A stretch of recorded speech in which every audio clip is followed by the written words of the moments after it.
Baik, standar komunikasi data. Kita lihat di sini ada sebuah ilustrasi mengenai dua buah komputer atau laptop ya, di mana masing-masing laptop mempunyai atau bervendor yang berbeda, merek berbeda. Nah, di sini kita butuh sebuah media agar mereka bisa berkomunikasi ya. Apa itu? Nah, ini yang kita bahas, yaitu kita butuh sebuah aturan yang bisa mengatur eh, kedua komputer ini agar bisa terhubung dengan media baik wireless maupun wireline ya, yaitu apa? Sebuah protokol yang bisa mengatur sistem jaringan komunikasi data. Nah, untuk standar komunikasi data itu adalah sebuah dan protokol sendiri merupakan sebuah aturan atau standar yang mengatur atau mengizinkan terjadinya hubungan komunikasi dan perpindahan data antara dua atau lebih titik komputer.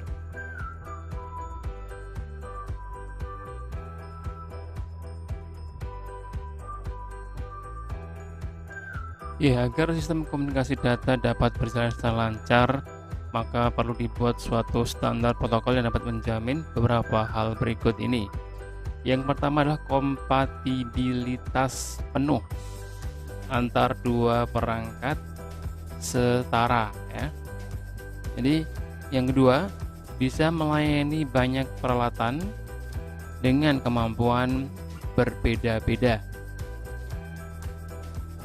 berlaku untuk umum dan mudah untuk dipelajari atau diterapkan. Nah, itu kemudian kita masuk ke fungsi protokol sebagai berikut. Yang pertama adalah fragmentasi dan reassembly. Kemudian yang kedua adalah enkapsulasi. Yang ketiga adalah connection control ya. Kemudian ada flow control dan ada error control, dan kemudian ada transmission service ya. Baik, kita menuju ke organisasi standar komunikasi data. Iya, terbentuknya standar komunikasi atau protokol pada komunikasi data adalah adanya organisasi yang membuat dan mengatur komunikasi. Dan di beberapa negara ada beberapa organisasi atau badan internasional yang membuat protokol tersebut. Nah, di layar nampak beberapa simbol atau logo dari organisasi komunikasi data. Dan juga ada pun keuntungan dan kerugian dari pembuatan atau proses komunikasi data ya. Yang pertama adalah sebuah standar memastikan akan adanya pasar atau market dalam jumlah besar untuk perangkat atau software tertentu. Nah, ini akan mendorong adanya produksi massal ya. Kemudian standar memungkinkan produk-produk dari banyak vendor dapat berkomunikasi sehingga membuat pembeli dapat memilih dan menggunakan perangkat. Kerugiannya yaitu sebuah standar cenderung akan membekukan teknologi. Ya, kemudian terdapat banyak macam standar untuk satu hal yang sama. Kemudian macam organisasi standar komunikasi data. Yang pertama adalah yaitu Internet Society. Dia adalah sebuah organisasi ya yang anggotanya profesional.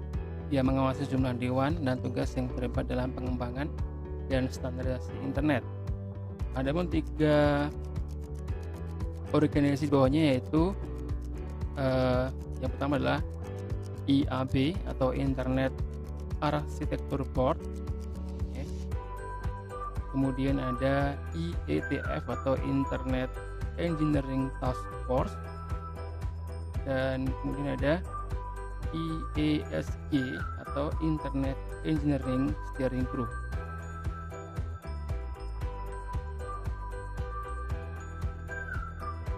Nah, kemudian adapun kriteria ya untuk menjadi sebuah standar ya.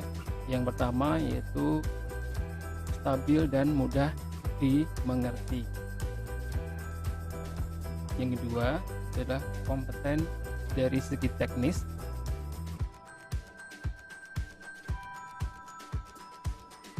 Kemudian yang ketiga dapat diimplementasikan dengan leluasa, multiple dan interoperable ya. Dan yang keempat yaitu mendukung dukungan publik secara signifikan. Yang kelima, benar-benar dianggap berguna untuk seluruh atau sebagian internet. Nah, kemudian berikutnya yaitu ada ISO atau International Organization for Standardization ya. Ini sebuah lembaga internasional pengembang standar untuk berbagai bidang ya. Salah satunya adalah komunikasi data ya. Dan ISO ini punya menghasilkan sebuah standar ya, yang nanti kita bahas ya. Dan ini berdiri tahun 1945, cukup lama. Nah, contoh standar yang dibuatnya ya, ini yang pertama adalah OSI ya. Nah, OSI.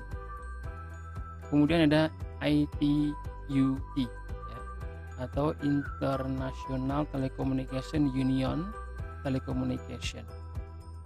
Nah, ITU-T ini untuk apa? Ya, ini merupakan